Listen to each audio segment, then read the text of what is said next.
মন্ত্রিসভার প্রথম বৈঠক সেরেই স্পষ্ট করে দিলেন মুখ্যমন্ত্রী শুভেন্দু। ক্ষমতায় এসে গরু পাচার রুখতে কড়া পদক্ষেপ বিজেপি সরকারের, কি নির্দেশ? ওয়ার্ক ফ্রম হোম থেকে ভোজ্য তেল ব্যবহারে হ্রাস, বিদেশ যাত্রাতেও না, মোদির আর্জির নেপথ্যে কোন কারণ? মিলবে লক্ষ্মীর ভাণ্ডার, বেকার ভাতা, মুখ্যমন্ত্রী শুভেন্দু বললেন কোনো প্রকল্প বন্ধ হবে না। বিজেপি করায় খুন, 321 শহীদ পরিবারের দায়িত্ব নিল শুভেন্দু সরকার।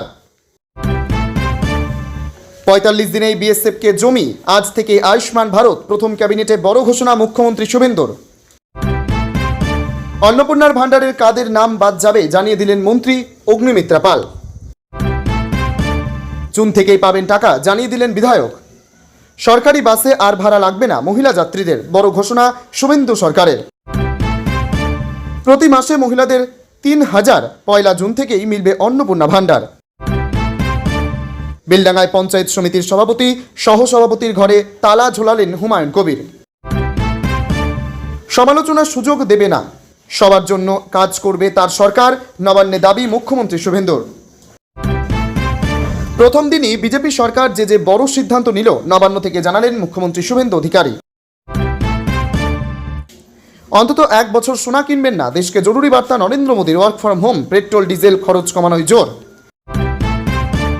আয়ুষ্মান ভারত প্রকল্পে কলকাতার কোন কোন বেসরকারি হাসপাতালে বিনামূল্যে চিকিৎসা, আর কি কি সুবিধা পাবেন? মমতা কত একর জমি আটকে রেখেছিলেন, ক্ষমতায় এসে সব দিয়ে দিলেন শুভেন্দু। বকেয়া ডিএ পে কমিশন নিয়ে কি সিদ্ধান্ত, নবান্ন থেকে স্পষ্ট জানালেন শুভেন্দু অধিকারী। সরকারি চাকরির বয়স সীমায় 5 বছরের ছাড়, মন্ত্রিসভার প্রথম বৈঠকে 6 বড় সিদ্ধান্ত শুভেন্দুর। আগামীকাল অসম যাচ্ছেন মুখ্যমন্ত্রী শুভেন্দু অধিকারী। বুধ বৃহস্পতিতে বিধানসভায় বিধায়কদের শপথ। নিজের ছেলেই দুর্নীতির সঙ্গে যুক্ত, পঞ্চায়েত সমিতিতে তালা লাগিয়ে বিস্ফোরক অভিযোগ হুমায়ুন কবিরের। মুর্শিদাবাদের বেলডাঙ্গায় ধুন্ধুমার। বন্ধ হচ্ছে না যুবসাথী প্রকল্প, মিলবে কি ডাবল বেকার ভাতা, অ্যাকাউন্টে ঢুকবে 4500। এসআইআরের ফলে বহু আসনে হেরেছে দল, সুপ্রিম কোর্টে দাবি তৃণমূলের, কি বলল শীর্ষ আদালত? মমতার মহাপতনের আসল রহস্য ফাঁস শ্রমিক ভট্টাচার্যের, রাজ্য সভাপতির বড় দাবি। আর ব্যবহার নয় অনুপ্রেরণা শব্দ, নবান্নে সচিবদের সঙ্গে বৈঠকে স্বাধীনভাবে কাজ করার বার্তা মুখ্যমন্ত্রীর। আজ থেকেই পশ্চিমবঙ্গে জনগণনার কাজ শুরু, ঘোষণা করলেন মুখ্যমন্ত্রী শুভেন্দু অধিকারী। রাজ্যে বিশ্বকর্মা যোজনা, ঘোষণা মুখ্যমন্ত্রীর, কি কি সুবিধা পাবেন? হারের ব্যবধান 32 লক্ষ, নাম বিবেচনাধীন 35 লক্ষ, সুপ্রিম কোর্টে বড় আবেদন কল্যাণের। নেশার টাকা না দিতেই অশান্তি, শ্বাসরোধ করে স্ত্রীকে খুন, চাঞ্চল্য কৃষ্ণনগরে। ডেডলাইন 45 দিন, প্রথম ক্যাবিনেট বৈঠকেই চাকরি, স্বাস্থ্য, মহিলাদের নিয়ে 6 বড় ঘোষণা শুভেন্দু সরকারের। 1 জুন থেকে অন্নপূর্ণা ভাণ্ডার শুরু, মিলবে 3000 টাকা, সরকারি বাসে মহিলাদের সফর বিনামূল্যে, ঘোষণা সরকারের। এতক্ষণ শুনছিলেন সংবাদ শিরোনাম, এবার আসছে বিস্তারিত খবর। ভিডিওটি ভালো লাগলে লাইক করুন এবং আমাদের ইউটিউব চ্যানেলটি সাবস্ক্রাইব করুন। লক্ষ্মীর ভাণ্ডার কি বন্ধ হয়ে যাচ্ছে? মন্ত্রিসভার প্রথম বৈঠক সেরেই স্পষ্ট করে দিলেন মুখ্যমন্ত্রী শুভেন্দু। সরকার বদল হয়েছে, এবার কি তবে তৃণমূল আমলে চালু হওয়া লক্ষ্মীর ভাণ্ডারের?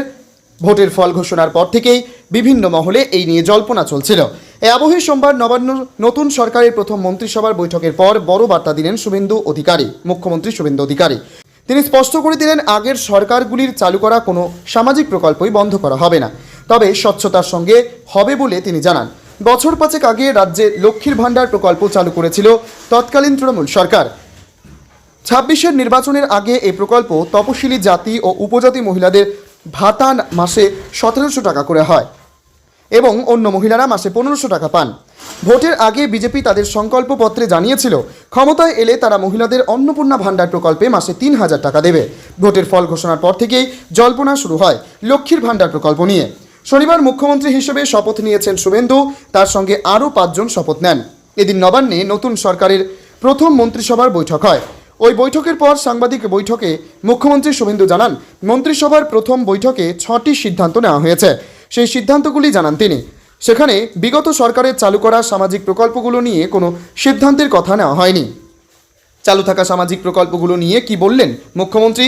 সাংবাদিক বৈঠকে মুখ্যমন্ত্রী বিগত সরকারের চালু করা সামাজিক প্রকল্পগুলো নিয়ে প্রশ্ন করা হয়।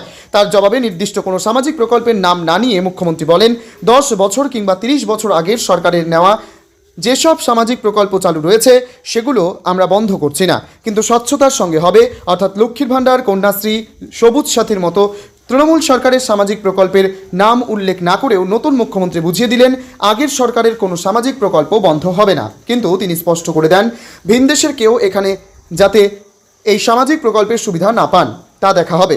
মুখ্যমন্ত্রী এদিন বক্তব্যের পর জল্পনা শুরু হয়েছে, লক্ষ্মীর ভাণ্ডার প্রকল্পকেই কি পরিমার্জিত করে অন্নপূর্ণা ভাণ্ডার করা হবে। এদিন শুভেন্দু আরও জানান, পরবর্তী মন্ত্রিসভার বৈঠক হবে আগামী সোমবার।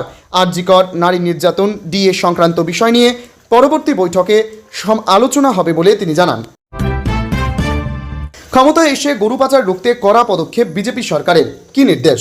গত 15 বছরে তৃণমূল সরকারের আমলে একাধিক দুর্নীতির অভিযোগ উঠেছে। তার মধ্যে একটি হলো গরু পাচার মামলা, জানিয়ে তোলপাড় হয়েছে রাজ্য রাজনীতি। এবার ক্ষমতায় এসে গরু পাচার রুখতে বড় পদক্ষেপ করল বিজেপি। জেলা পুলিশকেও দেওয়া হলো কড়া বার্তা। গরু পাচার নিয়ে নজরদারি বাড়ানোর নির্দেশ দেওয়া হয়েছে। বিজেপি সরকারের নির্দেশ, গরু পাচার রোধে প্রশাসনিক মহলে স্পষ্ট বার্তা দেওয়া হয়েছে। বলা হয়েছে, বেআইনি গরু হাট কোনোভাবেই চলতে দেওয়া যাবে না। ওই হাটগুলোর ওপর নজরদারি রাখতে হবে, যাতে কোনো বেআইনি হাট খোলা না থাকে, সেদিকে বাড়তি নজরদারি চালানোর নির্দেশ দেওয়া হয়েছে।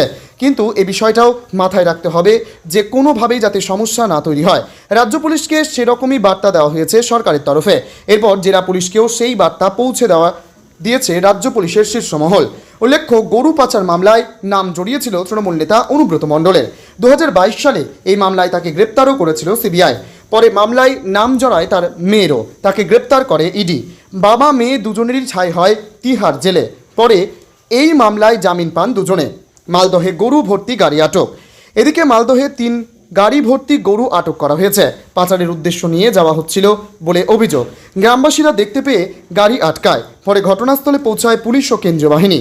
গাজল কদুবাড়ি 12 নম্বর জাতীয় সড়কের বাসস্ট্যান্ড এলাকার ঘটনা।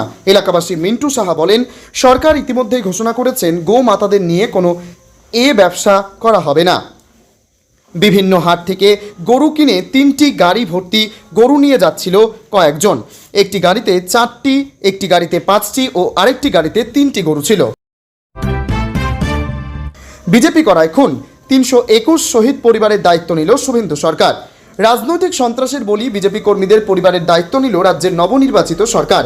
নবান্নে প্রথম ক্যাবিনেট বৈঠকের পর এই সিদ্ধান্তের কথা জানিয়েছেন মুখ্যমন্ত্রী শুভেন্দু অধিকারী। তিনি জানিয়েছেন, মৃত 321 জন কর্মীর পরিবারের দায়িত্ব নেবে রাজ্য সরকার। নিহত কর্মীদের প্রতি শ্রদ্ধা জ্ঞাপনও করেছেন মুখ্যমন্ত্রী শুভেন্দু অধিকারী। যে সকল বিজেপি কর্মীদের আত্মবলিদানের মাধ্যমে রাজ্যে বিজেপি সরকার প্রতিষ্ঠিত হয়েছে, তাদের কৃতজ্ঞতা জানান শুভেন্দু। রাজনৈতিক সন্ত্রাসে রাজ্যের 321 জন বিজেপি কর্মীর মৃত্যু ঘটনায় বিচারের আশ্বাস দেন তিনি। পাশাপাশি এই সব কর্মীর পরিবারগুলির সামাজিক ও অন্যান্য দায়িত্ব নেওয়ার সিদ্ধান্ত নিয়েছে নতুন সরকার। 45 দিনেই বিএসএফকে জমি, আজ থেকে আয়ুষ্মান ভারত। প্রথম ক্যাবিনেটে বড় ঘোষণা মুখ্যমন্ত্রী শুভেন্দুর। নবান্নে প্রথম ক্যাবিনেট বৈঠক করলেন মুখ্যমন্ত্রী শুভেন্দু অধিকারী। ছিলেন নবনির্বাচিত 5 মন্ত্রী। এছাড়া ছিলেন বিভিন্ন প্রশাসনিক কর্তা ব্যক্তিরা। ক্যাবিনেট বৈঠকের পর প্রথমবার সাংবাদিকদের মুখোমুখি হয়ে 6 বড় ঘোষণা করলেন মুখ্যমন্ত্রী শুভেন্দু অধিকারী। তিনি বলেন, আমরা প্রথম ক্যাবিনেটের বৈঠক করেছি। মন্ত্রিসভায় আমরা 5 জন অত্যন্ত গুরুত্বপূর্ণ সতীর্থ ছিলেন। মন্ত্রিসভায় আমার 5 জন অত্যন্ত গুরুত্বপূর্ণ সতীর্থ ছিলেন। ডাবল ইঞ্জিন সরকার দলমত নির্বিশেষে সকলের জন্য কাজ করবে। দীর্ঘদিন বাদে ভয়মুক্ত অবাধ নির্বাচন দেখল পৃথিবীর মানুষ। ভোটকর্মী, গণনাকর্মী, রাজ্য পুলিশ, কলকাতা পুলিশ, নির্বাচনে প্রতিদ্বন্দ্বী রাজনৈতিক দল, প্রার্থী সকলকে কৃতজ্ঞতা জানায়। বঙ্গে প্রথম বিজেপি সরকারের প্রথম মুখ্যমন্ত্রী শুভেন্দু অধিকারীর দাবি, পূর্বতন সরকার অনেক ক্ষতি করে দিয়ে গিয়েছে, এবার আরও অনেক কিছু পাবেন, আশ্বাস মুখ্যমন্ত্রী শুভেন্দুর। এদিনের প্রথম ক্যাবিনেট বৈঠকে মোট 6টি গুরুত্বপূর্ণ সিদ্ধান্ত নেওয়া হয়েছে। সেগুলি হলো, প্রথম সিদ্ধান্ত, যাদের আত্মবলিদানের মধ্য দিয়ে সরকার প্রতিষ্ঠা হয়েছে সেই 321 জন নিহত বিজেপি কর্মীর পরিবারের দায়িত্ব নিল রাজ্য সরকার। দ্বিতীয় সিদ্ধান্ত, রাজ্যের জনবিন্যাস বদলে গিয়েছে, তাই সীমান্ত রক্ষা অত্যন্ত প্রয়োজন।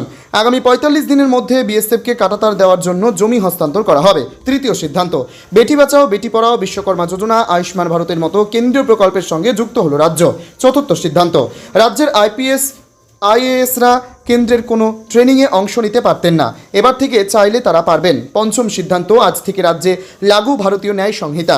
এতদিন অসাংবিধানিকভাবে আইপিসি লাগু ছিল বঙ্গে। ষষ্ঠ সিদ্ধান্ত, সালের পর থেকে রাজ্যে বন্ধ ষষ্ঠ সিদ্ধান্ত 2015 সালের পর থেকে রাজ্যে বন্ধ নিয়োগ প্রক্রিয়া।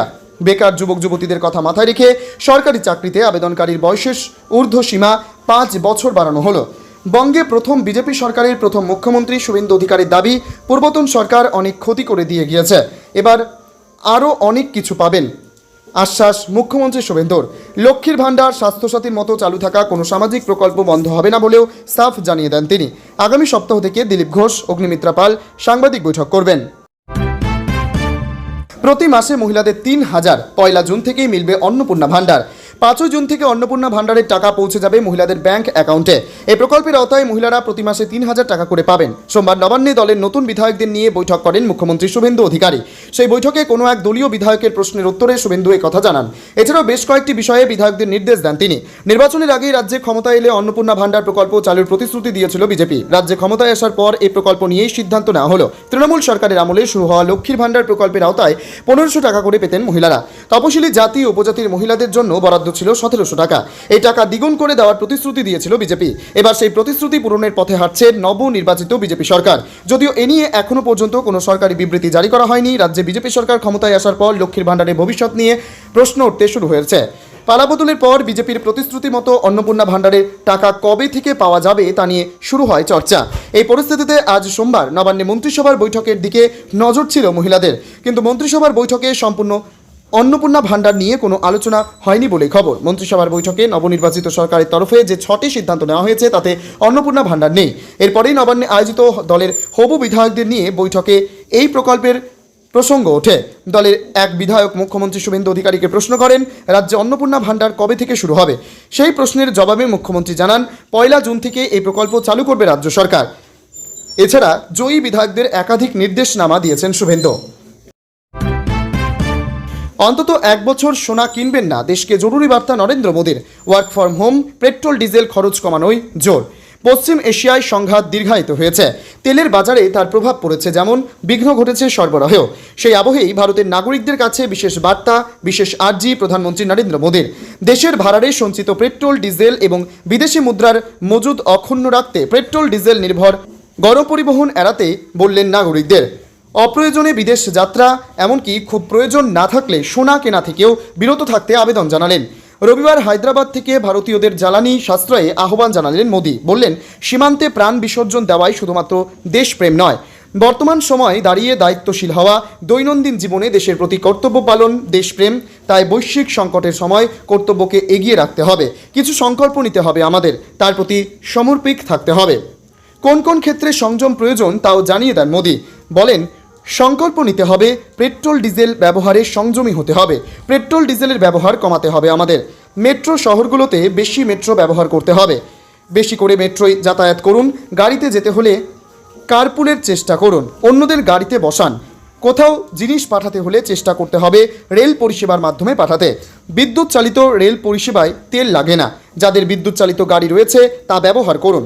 এদিন বাড়ি থেকে কাজের পরামর্শ দেন মোদি। অতিমারি পরিস্থিতির উল্লেখ করে বলেন, করোনার সময় আমরা work from home, online meeting, video conference করেছে। এমন অনেক উপায় বেরিয়েছিল, অভ্যাসও হয়ে গিয়েছিল আমাদের। আজ পরিস্থিতি এমন যে ফের ওই উপায়ে ফিরলে তাতে দেশের মঙ্গল হবে। Work from home, online conference, virtual মিটিংকে প্রাধান্য দিতে হবে। আজ যে সংকট নেমে এসেছে তাতে বিদেশি মুদ্রা বাঁচাতে জোর দিতে হবে আমাদের। পৃথিবীর সর্বত্র পেট্রোল ডিজেলের দাম আকাশ ছোঁয়া, তাই পেট্রোল ডিজেল কেনা কমিয়ে বিদেশি মুদ্রা বাঁচাতে হবে। ছোট ছোট চেষ্টাতেই দেশ উপকৃত হবে।